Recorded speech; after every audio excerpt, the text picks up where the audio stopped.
Good evening. We want to welcome everybody for tuning in tonight to PLG TV's live debates. Tonight we are at the Civic Center. Tonight we have the sheriff's race, which is the Republican candidate Todd Harper versus the Democratic candidate Raymond Penaroa.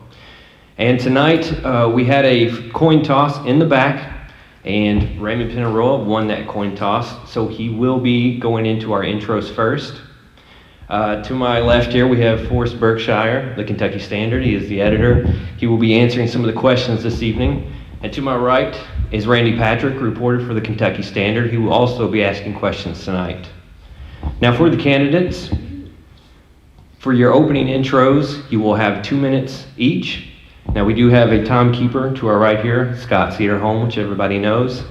He brought his trusty timer this evening, so he will be giving you time signals. We have a 30-second warning, and then we have a time to cut it warning. We would like to thank our sponsors this evening, which is Wilson and Muir Bank. We would also like to thank Lee's Famous Chicken for feeding our team this evening, which is the PLG and Kentucky Standard staff. All right, so without further ado, we're going to head into our intros, which we will start off with Raymond Penaroa. Good evening. I want to thank PLG 13, the Kentucky Standard, and Wilson and Muir for hosting the debate and giving us the opportunity to show our platforms. My name is Raymond Penaroa. I grew up in South Florida, and when I graduated high school, I joined the military. When I joined the military, I was stationed at Fort Knox, where I did my basic training and was in the military for almost nine years. During that time, I was promoted to the rank of sergeant and did various leadership positions in my military, including the primary leadership development, of course, which is PLDC. My other jobs enlisted were at the Armor Officer Basic Course for the second lieutenants, in and out processing, getting their stuff paid, and my last was being a squad leader, section sergeant, and track commander to a Army Bradley fighting vehicle. During my time in the military, I met my wife here in Bardstown. We have 3 beautiful kids, Gabby, Savannah, and Riley, and they grew up here in Nelson County. In 2006, I was hired by then Sheriff Mike Newton, and I started my law enforcement career all here at the Sheriff's Office. And in the past year, I decided to run for Sheriff, and I plan on running the Sheriff's Office with 3 guiding principles: professionalism, accessibility, and accountability. Thank you. All right, thank you. Now we will move to Todd Harper with your intro. Thank you for the opportunity to be here tonight, for all those involved. My name is Todd Harper. I live in Cox's Creek, the Rooster Run side, Cox's Creek. I'm married to Michelle Cecil Harper, who was born and raised here in Nelson County. We have a 16-year-old son, Cameron, who we homeschool, an 11-year-old son, Peyton, who attends a special education program at Bardstown Elementary, and a 5-year-old daughter, Emma, who we also homeschool. I am a former Bardstown City police officer and a former Nelson County Sheriff's Deputy. I left the Nelson County Sheriff's Office for Louisville Metro Police Department in 2008, where I am still employed. I have over 19 years of law enforcement experience, and in February the 1st of this year, I left the streets as a patrol officer and as a police training officer to accept a position with the School Resource Officer Program for Louisville Metro Police Department. I am currently assigned to Shawnee High School around the area of 41st and Herman Street, where I have discovered an even stronger respect for teachers and school administrators. I also currently serve as the associate pastor at my church, Redeeming Grace Chapel, here in Bardstown. I am running for Nelson County Sheriff because it is time for change. It is time for transparency. It is time for new leadership. The last 5 years here in Nelson County have been horrific, and it's time to head in a new direction. It's time to get real serious about the drug problem here in Nelson County. And in order to do that, we're going to have to use the community, and we're going to have to form community partnerships. I believe in community policing. I believe in the right to bear arms. I am pro-life. I believe in the rule of law. I believe in having integrity. I believe in leading with servant leadership. I believe in justice with transparency, community, and unity. I believe in placing people with the proper training in the right places where they can be most successful and making the right decisions to restore hope and trust to every single family in Nelson County. Thank you. All right, thank you, gentlemen. Now we will get started with the questions. And tonight, Forrest will be asking the very first question. I want to thank both of you for taking part in these debates and for putting yourselves out there for public office. This first question is going to go first to Todd and then to Raymond. So Todd, to you first. The biggest case the Sheriff's Office has right now is the Crystal Rogers investigation. What are your plans for that case if you are elected sheriff?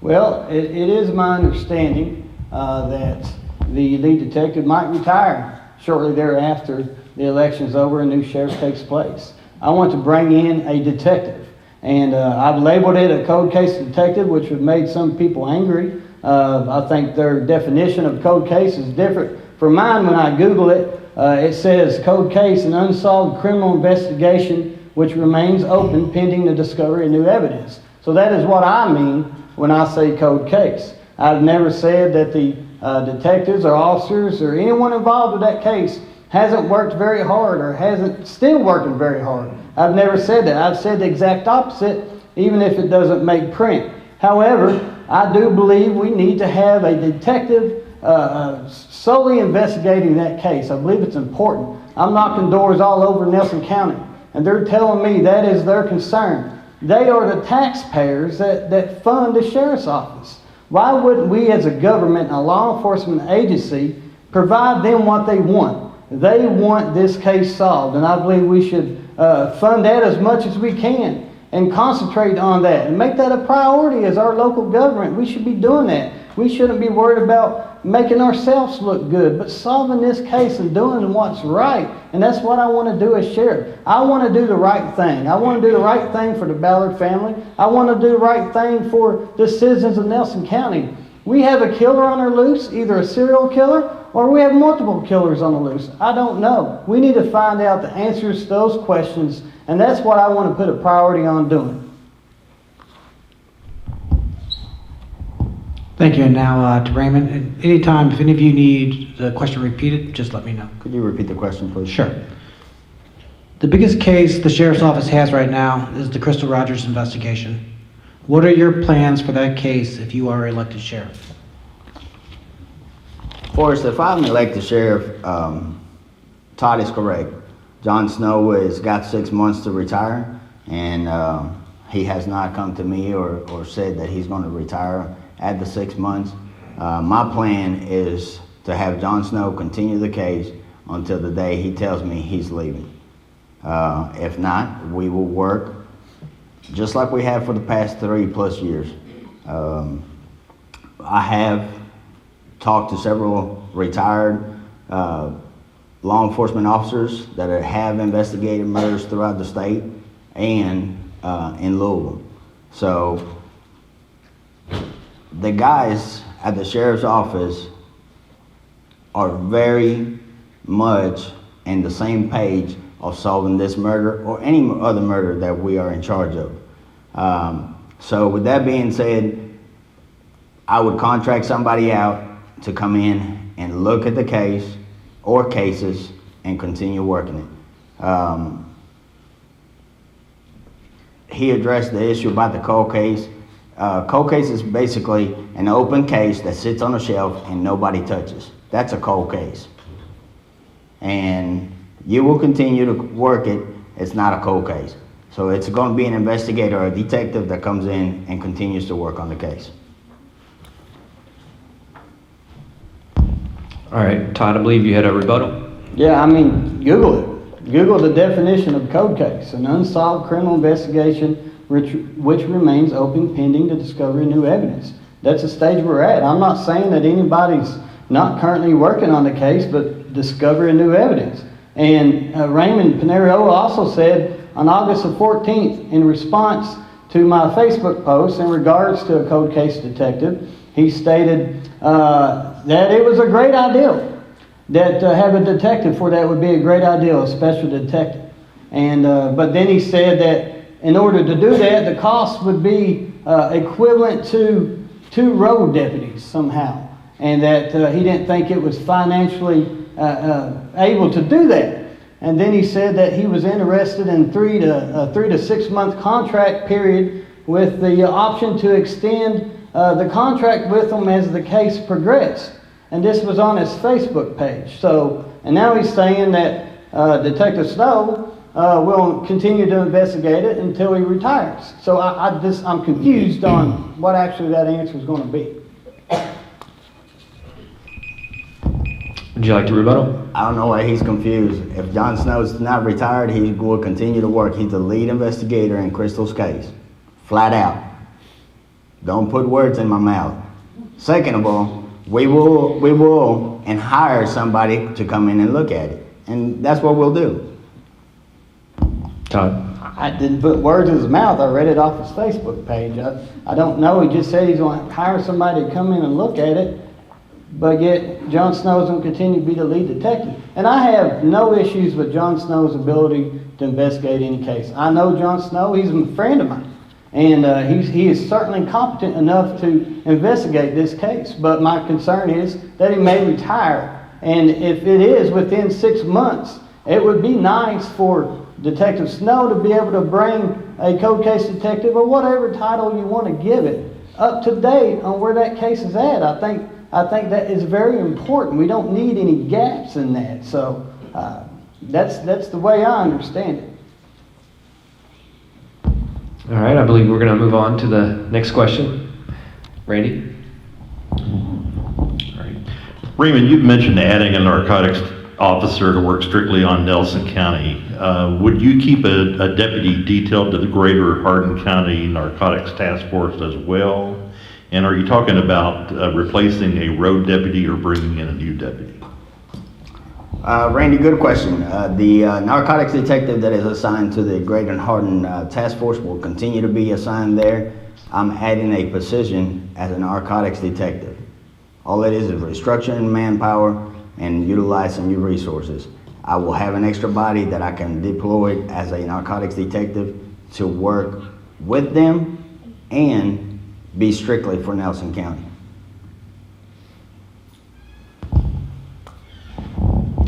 Todd, would you like to respond to that as well? Initially, that was my same line of thought when I first was put together a platform. But as things progress, I don't know if the city police department will continue to be a part of that task force. And that's a concern of mine also.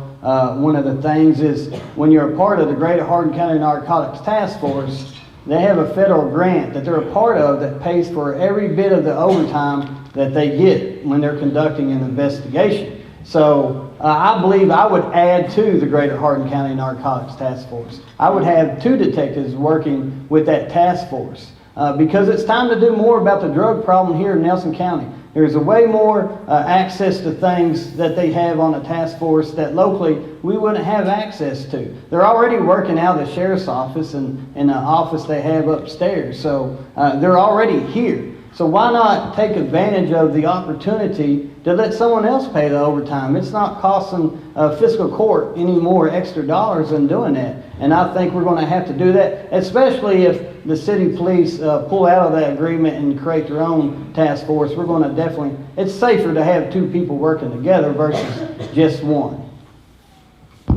Raymond, you'd like to rebuttal? That's where he's wrong. It will cost the fiscal court or county more money to put somebody over there because we pay their salary. We may not pay their overtime, but we paid $40-some thousand plus on their salary. So it would come out of the fiscal court budget or the sheriff's budget. Todd? I don't know how I'm wrong. Either way, you're paying their salary. In this scenario, you're not paying their overtime.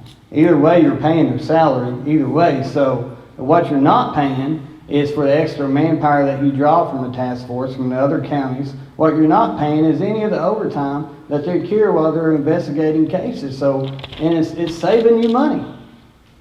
It's also providing them a vehicle as well. And Raymond? So this is how the task force works.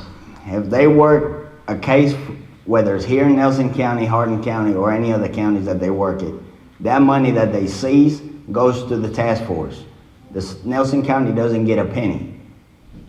So by me putting a body that works just for Nelson County, if that detective busts a big bust, let's say $100,000, and it's seized, it comes to the sheriff's office. It doesn't go to the task force. So that's the difference about it. Got to be educated about it and know what you're talking about before you put information out. The task force works a case, they get that money if it's seized. With this person that works for Nelson County, and in conjunction, that money will come back to the sheriff's office. And Todd? Yeah, if you're going after a drug case with one local detective by himself, somehow he's going to make a drug bust where he gets $100,000 by himself, because the Greater Hardin County Narcotics Task Force, they're not coming down to help you if they're not going to get any of that money seized from a drug bust. They're going to want part of that money. That's how they're funded. That's how they pay their expenses. And so that makes no sense whatsoever. All right, we're going to move on to the next question. Forrest? This question is going to be for Todd first, and then Raymond, you also have a response. Todd, you've emphasized transparency during the campaign, but what do you mean by transparency exactly? And Raymond, as a current deputy, do you think there needs to be more information shared with the public? By transparency, I'm talking about everything you do that you need to put it out to the public. That's currently not happening. I want to utilize social media. I want to utilize radio, newspaper, TV, whatever outlet we can. Positive things, there's going to be negative things. I also want to use a weekly crime report. Now they're putting out a press release, we arrested somebody for doing this or that. You can get that, that's public record, of course, but I'm talking about if there's a break-in in your neighborhood, we want to put out what information we can put out about that break-in. Maybe we're just using maybe the 5,000 block area, and maybe if we have some information we can put out there, because the people that live in those areas would love to know about that, and they may have seen something suspicious that they can report back to us and say, hey, I seen where you guys put this out. I seen a red truck with a primered fender out in that area. It looked like it was up to no good. Our detectives could be looking at a vehicle just like that. And also it lets people know there's a criminal in your area. Someone is breaking in your cars or someone is breaking in your homes. You may want to take extra measures at night to make sure that you're locking up your vehicles, that you're locking up your home, and just to be on the lookout for something suspicious like that. And as we continue to go through our day-to-day activities, we want to let the public know what we're doing. We don't want to do anything behind closed doors that doesn't have to stay that way. We want it to be transparent to the public. That's how we're gonna gain their trust, and that's how they're gonna know we're leading by integrity, is by letting them know what we're doing. And it's not a secret. We're working together with the community.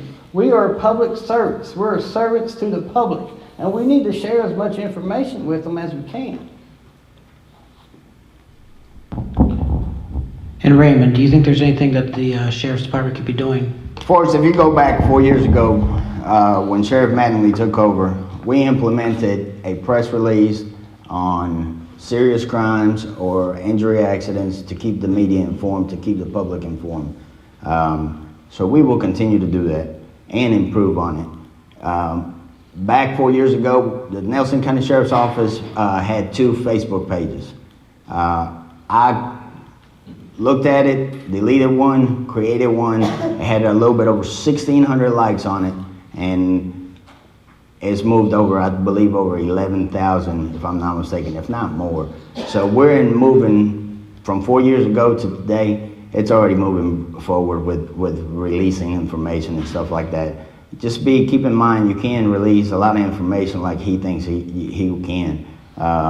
Just for one, you'll have juveniles that are doing a lot of the crime, or different scenarios that you cannot release information. So we will move forward and keep working in a positive direction. All right. Todd, I believe you had a rebuttal. Yeah. Their Facebook page is boring. I mean, it just really is. It's a news release, printout, photocopied, and put on Facebook. That's boring. People aren't reading that stuff. They're just not. And so we need, Louisville Metro actually does a great job in their social media department and getting information out there. Pauses things where you're out working with the community. Getting information out there, video, all sorts of different things that they're doing. I certainly understand there's certain things that you can't put out there. Obviously, you can't put juvenile names and things of that, and things that are case sensitive you can't put out there, and that's not what Louisville Metro does on their social media page. But they have a great following because they do it right, and that's why I want a community relations deputy that can constantly be working that page. When he's out here at these events, that he's broadcasting that or putting it on Facebook page, on his Facebook page, but just whatever it takes to be involved with the community, we want to constantly be putting that on Facebook. We want to let them know that we're here with you, we're working with you, and we're one-on-one with the community, hand in hand, working toward a better Nelson County. And that's what we want to do. We don't want to photocopy things and just put it on Facebook and think that's our way of being transparent because we arrested somebody. You can read that in the newspaper. Well, you put the original piece, why not? You might call it boring, but we got 11,000 plus people that like the page. Are they boring too? They're voters. Are you calling them boring? Todd. You can have as many followers as you want. That doesn't mean they're reading it.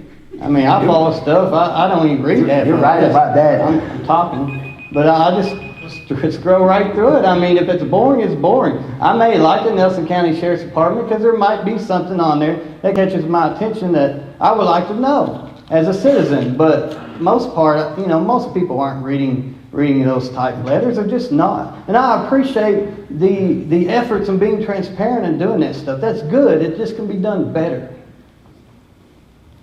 All right, we're going to move on to the next question. Randy? Right. Raymond, is there anything that the local sheriff's office can do to reduce the amount of harder drugs like heroin and methamphetamines that are coming into the community? Yes, there's different things. I don't agree with the needle exchange program because I think you're perceiving the problem. But at the same time, I also see why the health department does it, to keep the diseases down, the AIDS, the hepatitis. So the guys that work with the task force have gone to some training, and they said when the wall was supposed to go up in the borders of Mexico, Mexico started shipping all the heroin up north. Well, guess what? They got these stash houses with thousands and if not millions of dollars of heroin stashed on the borders of the United States. And now there's no wall. And the drugs is infested. I mean, it's ridiculous how much dope you find in the streets. Kids that I coached or had involvement in from Little League on up, they've got involved in the drug system, whether a user, whether a dealer, and that's the problem, that it's coming all the way up and it's overwhelming. Todd, what can the sheriff's office do to keep heroin, methamphetamine, and other hard drugs off the street?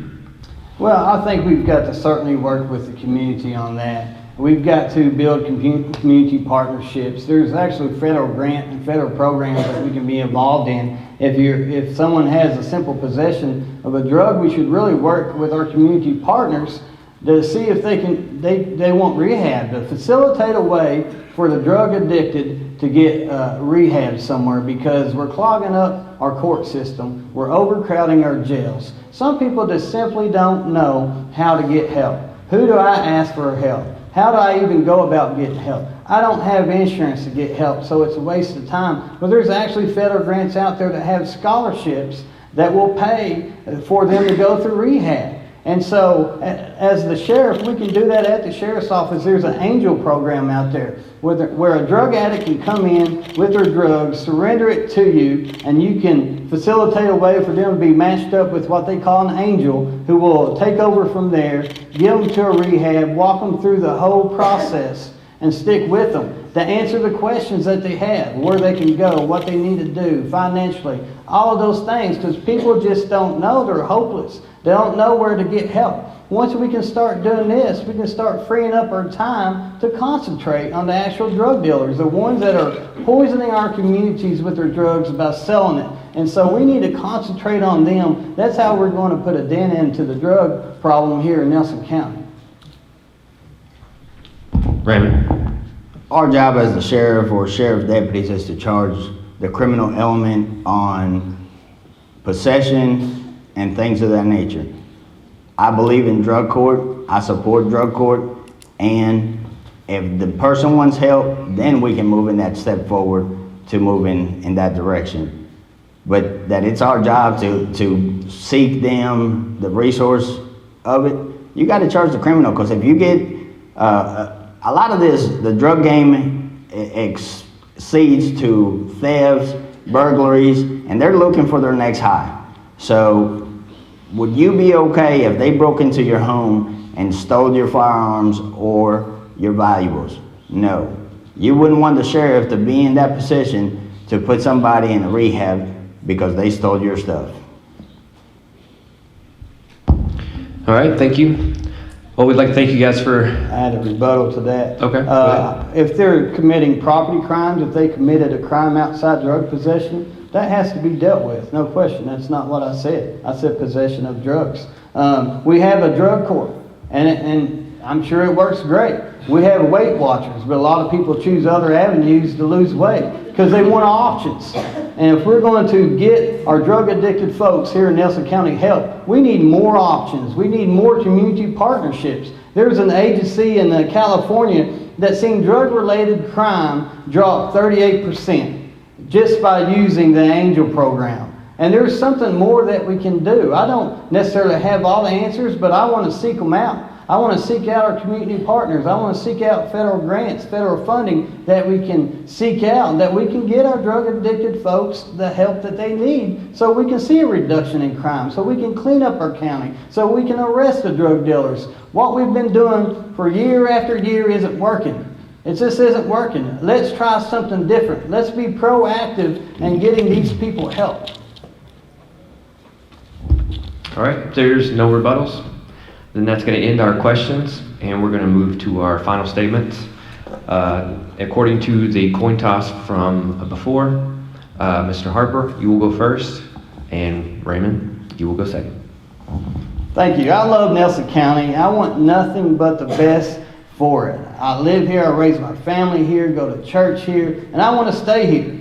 And I'm running for sheriff because I have a true burden to see justice. And that's only going to come about by working hand in hand with the community and unity. It is time for new, transparent leadership. It's time for change. Now, when you go to vote and you're in the privacy of the little cardboard divider that you have there, the little partition, it is just you, it's just your ballot, and it's just God. So there's no reason to be fearful. There's no reason to be intimidated. There's no reason to feel bullied by any person or organization on how you should vote. It doesn't even matter which political party you may be affiliated with, whether you be Democrat, Republican, Independent, Libertarian, or other. I just ask that you vote with your conscience. Your vote is between you and God. It's time to do the right thing in Nelson County and not the political thing. And John F. Kennedy once said, let us not seek the Republican answer or the Democratic answer, but the right answer. And that's what I plan on doing as your next sheriff, the right thing. So do the right thing when you vote. Make the right choice. Listen to your conscience and make your mark for integrity. I ask that you vote, and when you do vote, make your mark for Todd Harper for Nelson County Sheriff. Thank you. All right. Thank you, Mr. Harper. Mr. Pinarello. First, I'd like to thank PLG 13, The Standard, and Wilson Muir for hosting the debate. I also would like to thank my family, my friends, and my co-workers that are here in the sea of yellow in this audience. I may not be the most polished speaker up here, but when I talk from the heart. If you want a sheriff who is committed to the citizens of Nelson County, I'm the guy. If you want a sheriff that is going to do the right things and the right choices for the sheriff's office, I'm that guy. I've been involved in this community for well over 15 to 18 years in Little League and sports all the way through high school. I've coached teams that I didn't have a kid in it, so I didn't do it for my kid. I did it because it was the right thing to do, because there was kids that didn't have a coach, or they were left out by a team at a school. So I picked up those kids, and that's what I plan to do. I plan to pick up Nelson County, move forward, and move in the right direction. So I respectfully ask for your vote on November the 6th. Vote Raymond Pinarello for Nelson County Sheriff. Thank you. All right. We'd like to thank both of you for attending and participating in our debates tonight. We'd like to thank everyone here for attending. We'd like to thank everybody for watching. Now, this is the first of 2 debates that we're having this evening. So after about a 15-minute intermission, we will be having another debate for our state senator, which is Stephanie Compton versus Jimmy Higdon. We'd like to thank Forrest Berkshire, Randy Patrick. I'd like to thank John White, who is the man behind the curtain tonight. We'd like to thank our camera crew, our Kentucky Standard crew. We'd like to thank, most of all, Wilson and Muir Bank for being our sponsor this evening. We'd also like to thank Lee's Famous Recipe Chicken for feeding our crew tonight. And we will see you soon in just about 15 minutes. Thank you.